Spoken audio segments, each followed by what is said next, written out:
Welcome back to Chevy News. I'm Victoria, and if you own a Chevrolet, I need you to stop whatever you're doing right now and pay very close attention to what I'm about to tell you. Because there is a very good chance that sitting in your driveway right now is an engine that collectors, mechanics, and serious truck enthusiasts are willing to pay serious money for. And most owners have absolutely no idea. In fact, some of you have already sold yours, and when you find out what it was worth, it's going to hurt. So if you still have your Chevy, do not touch that listing. Do not call that dealer. And whatever you do not trade it in until you've watched every single second of this video. We're going to talk about the engines that made Chevrolet legendary, why they are disappearing from the market faster than anyone expected, and exactly which ones you need to hold on to like your financial future depends on it. Because for some of you, it genuinely might. Let's start with a little context, because to understand why these engines are so valuable today, you have to understand what the automotive world looked like when they were built. Back in the 1960s, 70s, and even into the 80s and 90s, General Motors wasn't just a car company. It was the car company. Chevrolet was the heartbeat of American manufacturing, and the engines coming out of their plants in those decades were nothing short of extraordinary.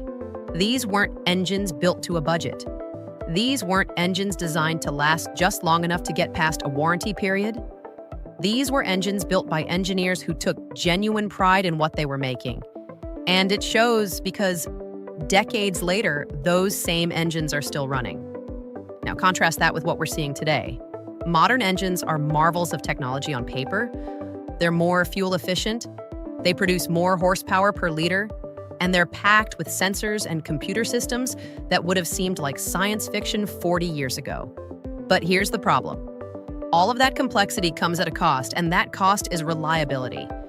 When something goes wrong with a modern engine, and eventually something always does, you're not looking at a simple fix. You're looking at diagnostic computers, proprietary software, dealership labor rates that'll make your eyes water, and parts that are sometimes only available through official channels at prices that feel like highway robbery. The old Chevy engines? You can fix most of them in your driveway with a decent set of tools and a weekend afternoon. That's not nostalgia talking. That's a mechanical reality that more and more people are waking up to, and it's driving demand for these engines through the roof. So let's get into it. The first engine you absolutely need to know about is the one that started it all, at least in terms of the modern Chevrolet legacy. I'm talking about the small block V8, specifically the 350 cubic inch version that Chevy produced from 1967 all the way through to 2002. Think about that for a second. 35 years of production. That tells you everything you need to know about how good this engine was.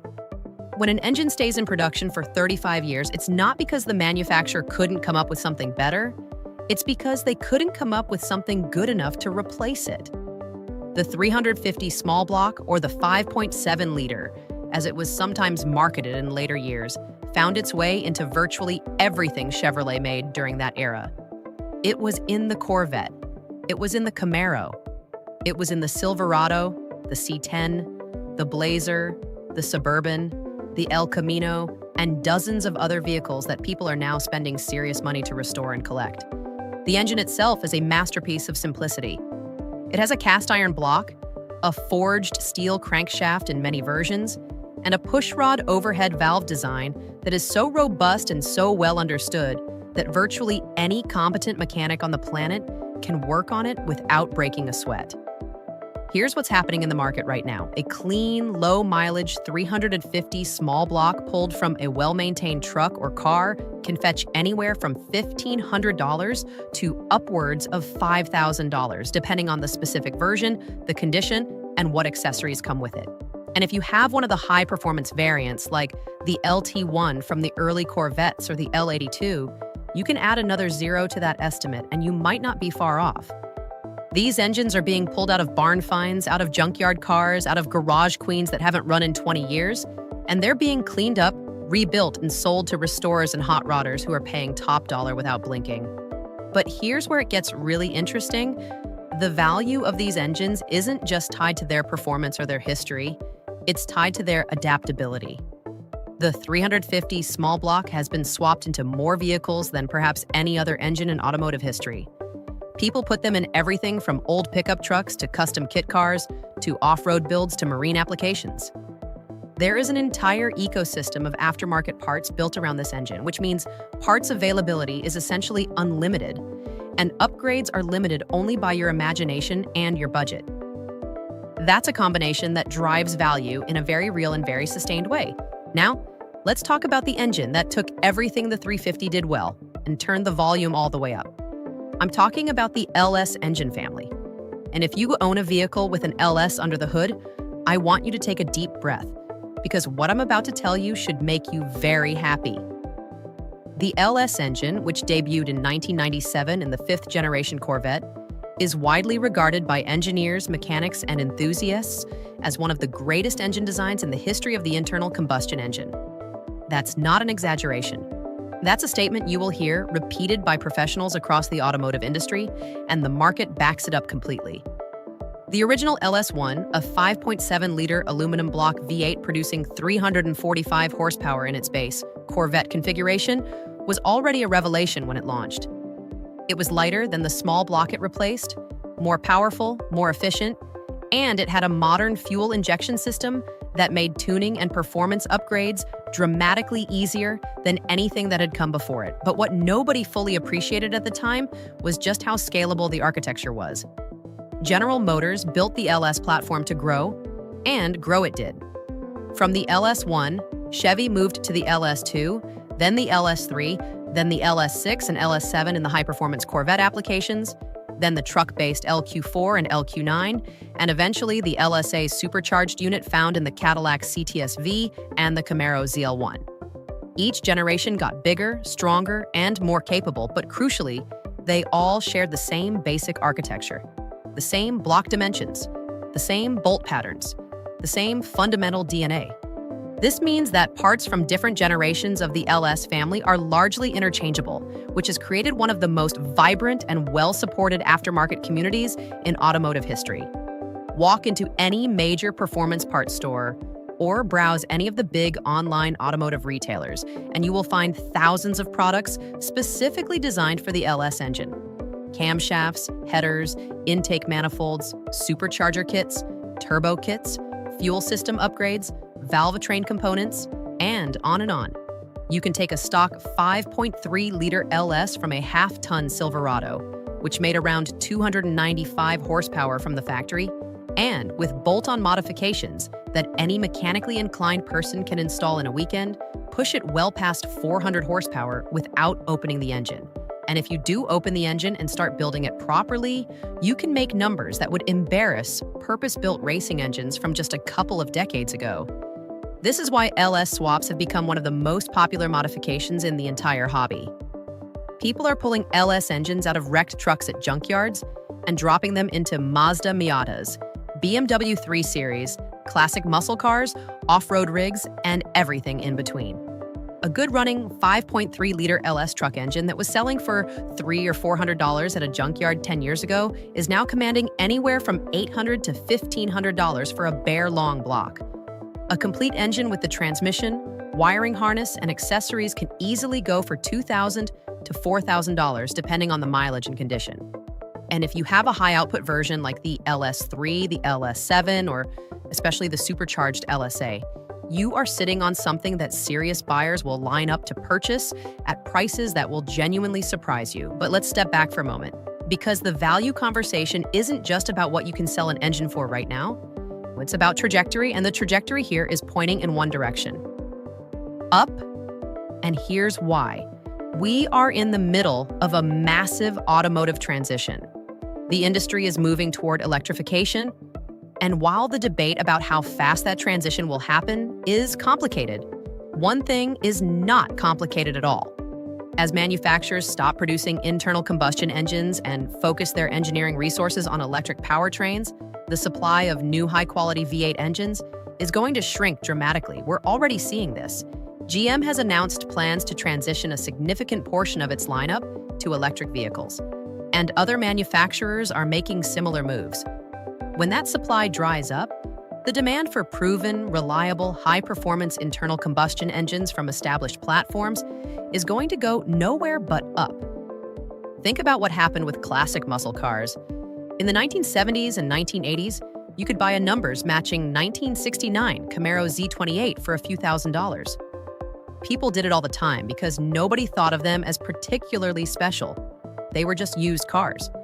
Today, a well-documented, properly restored Z28 from that era sells for $60,000, $70,000, $80,000 and beyond.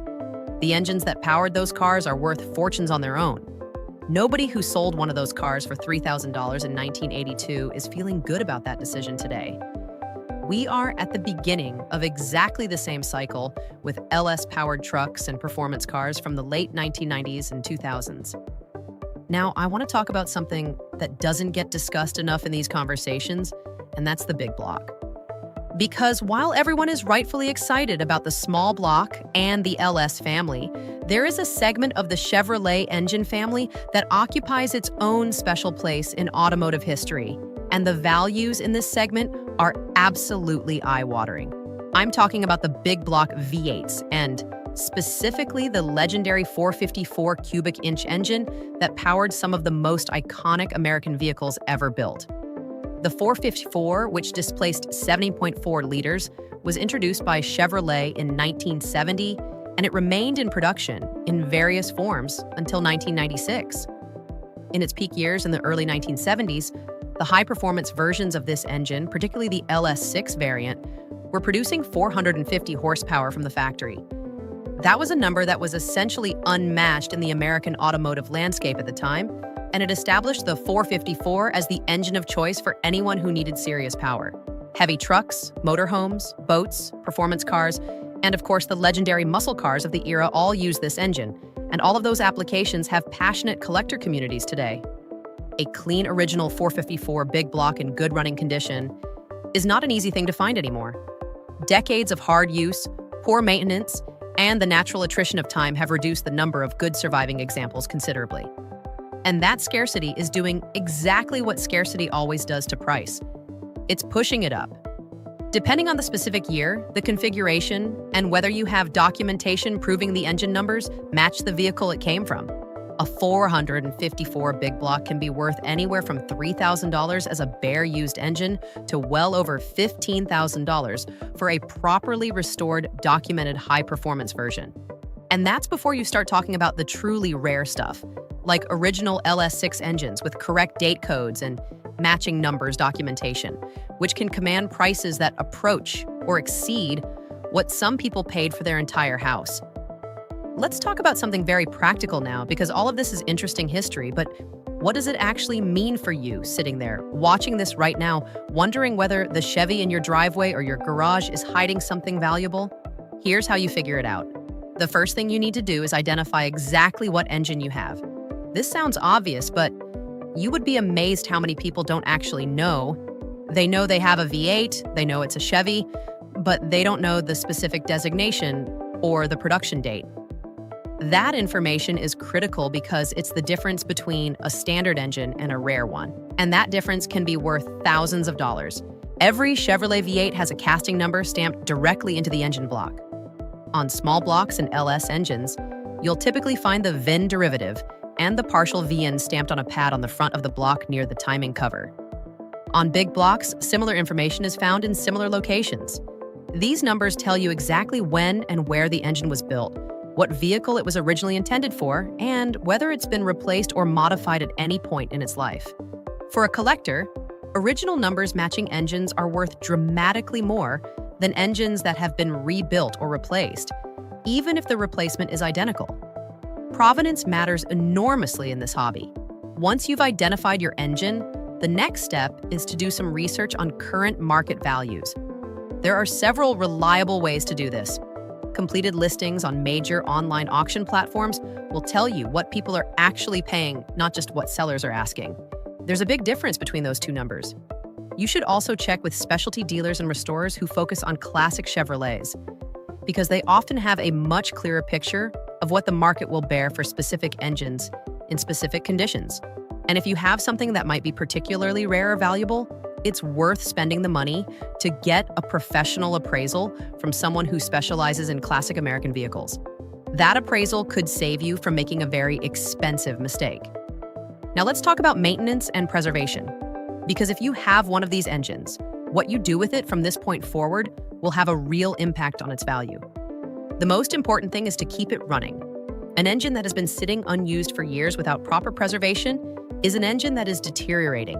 Seals dry out, corrosion develops in places you can't easily see, and the internal surfaces that need a film of oil to protect them are left exposed. If you have a vehicle with a valuable engine that you're not driving regularly, at the very minimum, you should be starting it every few weeks and letting it reach full operating temperature. Better yet, drain and replace the oil with a quality conventional oil, run it for a few minutes, and then, if you're going to store it, consider adding a fuel stabilizer and doing a proper storage preparation. Keep records of everything you do to the engine. Every oil change, every repair, every part that's been replaced. Documentation adds value.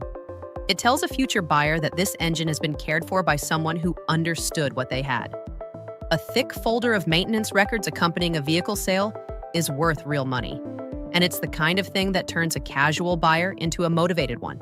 We also need to talk about the trucks specifically because this is where a huge portion of the value story is playing out right now, and a lot of people are missing it. The classic Chevrolet C10 pickup truck, which was produced from 1960 through 1987, has become one of the hottest collector vehicles in the entire market. A clean, well-maintained C10 with a numbers-matching engine can sell for anywhere from $20,000 for a driver-quality example to well over $60,000 for a show-quality restored truck. And here's the thing that a lot of people don't fully appreciate. The engine is a major part of that value equation. A C10 with a documented, original 350 small block is worth more than the same truck with a replacement engine, even if the replacement engine is in better mechanical condition. Because collectors don't just want the truck, they want the story. They want the authenticity. They want to know that what's under that hood is what came from the factory and that it's been in that truck its entire life. That authenticity premium is real. It's significant.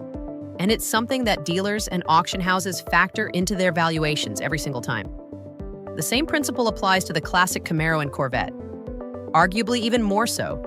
A 1969 Camaro with a numbers matching 350 or 396 big block is a completely different proposition than one that's been re-engined. And a 1970 through 1972 Corvette with its original LT1 small block is worth dramatically more than an identical car with a replacement engine. The authentication process for these vehicles has become quite sophisticated, and buyers at the top of the market are willing to pay significant premiums for documented original powertrains. Let me tell you a story that illustrates this perfectly, because sometimes a real-world example makes this more concrete than any amount of statistics. There was a gentleman in Ohio, a retired mechanic, who had held on to a 1972 Chevrolet pickup truck for 30 years. It had been his daily driver for years, then his weekend truck, and eventually it just sat in his garage because he'd bought a newer vehicle and didn't need it anymore. His kids kept telling him to sell it, donate it, get rid of it. It was taking up space. It was old. Nobody wanted old trucks. He nearly listened.